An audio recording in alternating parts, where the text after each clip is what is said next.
The strength of a nation's currency is based on the strength of that nation's economy. And the American economy is by far the strongest in the world. The dollar came to dominate trade after World War II. The U.S. was the biggest economy in the world. Other countries were trying to rebuild, and the dollar, it was stable. So how did the dollar become the currency of choice across the world? And more importantly, what kind of a future is it up against?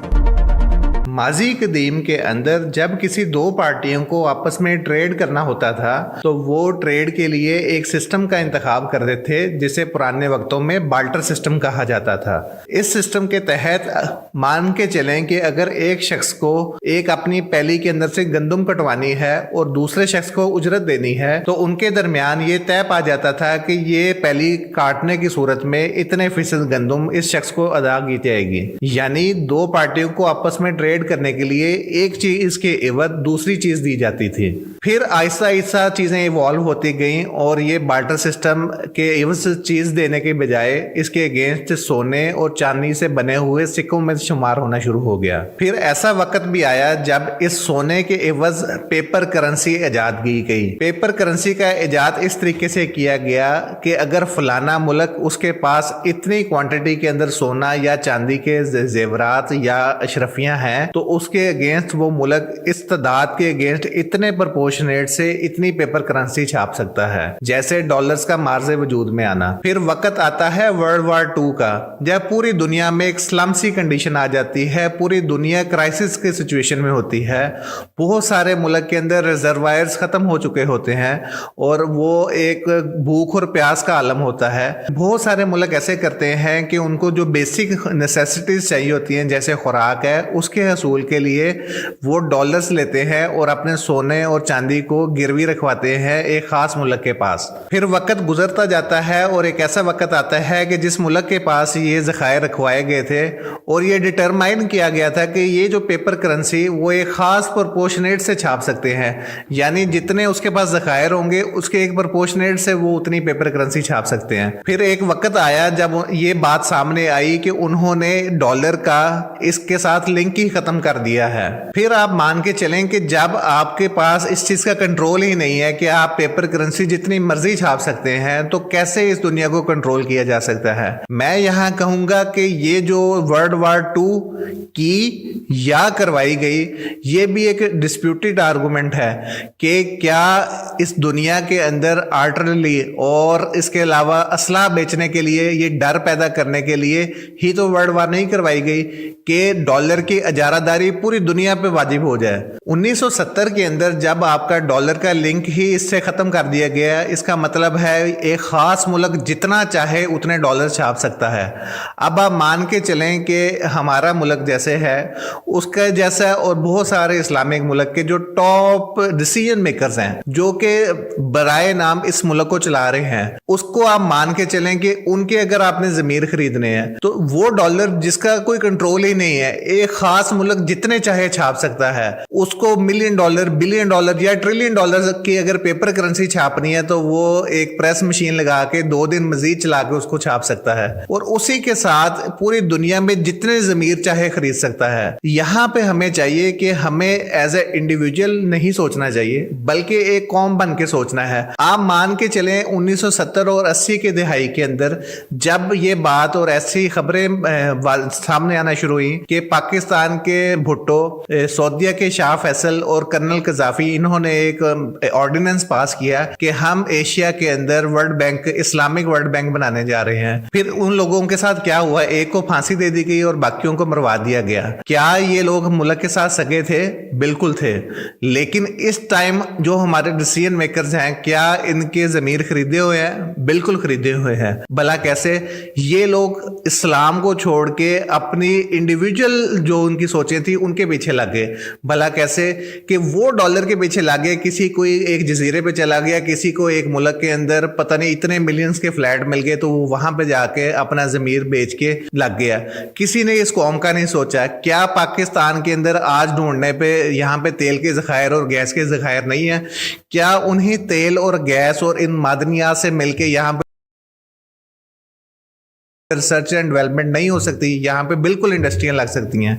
Pakistan के अंदर जो सबसे बड़ा मसला है बिजली के बहरान का है, वो भी पूरा हो सकता था, लेकिन पर्पसली गुज़िश्ता 30 से 40 सालों के अंदर बिजली की डेवलपमेंट हुई नहीं। बिजली बनाना कोई मुश्किल मसला नहीं। मैं खुद एक इलेक्ट्रिकल इंजीनियर हूँ, जो कि पढ़े लिखे लोग थे, पढ़े लिखे जवान थे, इनको कभी सामने आने का मौका ही नहीं दिया गया। कोई पॉलिसी मेकर्स में इंजीनियर्स या बड़े लोग हैं ही नहीं। इसकी वजह क्या थी कि जो तरक्की याफ्ता मुल्क है, उन्होंने आज से 30 साल पहले तक ही जितनी उनके मुल्क की कंजम्पशन थी उससे ज़्यादा उनकी डिमांड से उन्होंने डबल ट्रिपल टाइम उनके पास बिजली बनाने की कैपेसिटी भी थी। आप मान के चलें कि एक जराब बनानी है आपने और उसका एक प्रोडक्शन यूनिट आप पाकिस्तान में लगाते हैं और same machine same production unit आप चाइना में लगाते हैं, और दोनों जराबों को जो जिस मशीन पे बनी है दोनों की एफिशिएंसी सेम है। दोनों मुल्कों के अंदर उस जराब पे जो मशीन और लेबर ने काम करना था वो भी सेम है, लेकिन उस जराब को मशीन को जो चलाने के लिए बेसिक इलेक्ट्रिसिटी चाहिए थी वो ही पाकिस्तान के अंदर अगर फी यूनिट 60 रुपए का होगा और चाइना के अंदर 4 रुपए का होगा, जब ये प्रोडक्ट बन के निकलेगी तो अल्टीमेटली मुल्क के अंदर डॉलर का जरिए कब खुलना है? तभी खुलना है कि जब आप इस प्रोडक्ट को बनाएंगे और बाहर कहीं बेचेंगे, वो चाहे इंग्लैंड हो गई या किसी और मुल्क में बेचेंगे, एंड यूजर को जहां पे सेम क्वालिटी सस्ती चीज में मिलेगी तभी आप प्रोडक्ट सेल कर सकेंगे। लेकिन अगर आप चाइना उसको 4 रुपए यूनिट के हिसाब से बनाएंगे और आप 60 रुपए के यूनिट से बनाएंगे, इस 56 रुपए के यूनिट का डिफरेंस कौन पे करेगा? जाहिर बात है कस्टमर अल्टीमेटली दूसरे मुल्क की तरफ चले जाएगा। इसीलिए ये जो पॉलिसी मेकर्स है, ये जो डिसीजन मेकर्स है, इन्होंने अपनी इनफरादी सोच सोची और इनफरादी ये डॉलर्स लिए और दूसरे मुल्कों में सेटल हो गए, अपने टेन्योर इधर पूरे किए। मैं तो यही कहूंगा कि 1947 से बज़ाहिर हम आजाद हुए हैं, लेकिन 2024 में इन 73-74 साल गुजरने के बाद भी हम आजाद नहीं। क्या आप समझते हैं कि हम आजाद हैं? हम बिल्कुल आजाद नहीं। हम मरूने मिन्नत हैं इन पॉलिसी मेकर्स के जो कि डील करके आए होते हैं, जिनकी अपनी इनफरादी प्रायोरिटीज हैं, जिन्होंने यहाँ पे अपना टेन्योर पूरा करना है और उन जजीरों पे चले जाना है जो कि बिके होने हैं उस फेक करेंसी के थ्रू, जो कि वो जितनी चाहे छाप सकते हैं। आपने अक्सर मौकों पे देखा होना है कि बहुत सारी बिल्डिंग्स के नीचे से बहुत सारे अंडर वाटर आपको टनों के हिसाब से डॉलर्स का भरमार देखने को मिला। इवन के देखा जाए तो वो एक खास मुल्क जिसका मैं नाम नहीं लूंगा, उसके ऊपर ट्रिलियंस ऑफ डॉलर्स का कर्जा है, लेकिन वो कैसे? वो डॉलर्स जो कि वो जितने चाहे छाप सकते हैं। अगर आप आज के हैं कि मैं तमाम ट्रेड, जैसे मैंने तुर्की से ट्रेड करनी है तो मैं लीरा में करूंगा, चाइना से ट्रेड करनी है तो मैं येन में करूंगा, इंडिया से ट्रेड करनी है तो मैं इंडियन रुपी में करूंगा, बांग्लादेश से ट्रेड करनी है तो मैं टका में करूंगा, और अगर मैंने रशिया से ट्रेड करनी है तो रूबल में करूंगा। मैं इस डॉलर की सुप्रीमेसी को नहीं मानता। तो शायद बहुत ही मुस्तकबिल करीब में जो ये बंदा कहने वाला होगा उसको उठा लिया जाएगा या मरवा दिया जाएगा। जो इस मुल्क को एक कौम बन के सोचेगा, इस मुल्क के डेवलपमेंट में होगा, वो उसको उठा लिया जाएगा। और शायद अगर ऐसा हो कि अगर कुछ ऐसे पॉलिसी मेकर्स आ जाएं जो अपने ज़मीर को ना सोचें, इस कौम का सोचें, इस मुल्क का सोचें और इस मुल्क का कुछ बेहतर करने का सोचें, तो शायद इस मुल्क पे जंग भी वाजिब हो जाए। क्योंकि अगर आप इन डिफरेंट करेंसीज में ट्रेड करेंगे तो उसमें डॉलर की इजारादारी खत्म हो जाती है। डॉलर का जब तक आप ट्रेड को अंदर रखेंगे तो अल्टीमेटली आप अगर इस टाइम बिजली बनाते हैं तो कैसे बनाते हैं? आप जब बिजली बनाते हैं तो आप कोई ना कोई फर्नेस ऑयल हो गया, डीजल हो गया, पेट्रोल हो गया, गैस हो गई या बायोमैस हो गई, यही चीज़ों से बिजली बनाते हैं। ये आप कहाँ से इंपोर्ट कर रहे हैं? आप ये अमेरिका से, रशिया से, कतर से इंपोर्ट कर रहे हैं, और उनकी पेमेंट्स किस में करते हैं? वो आप डॉलर में करते हैं।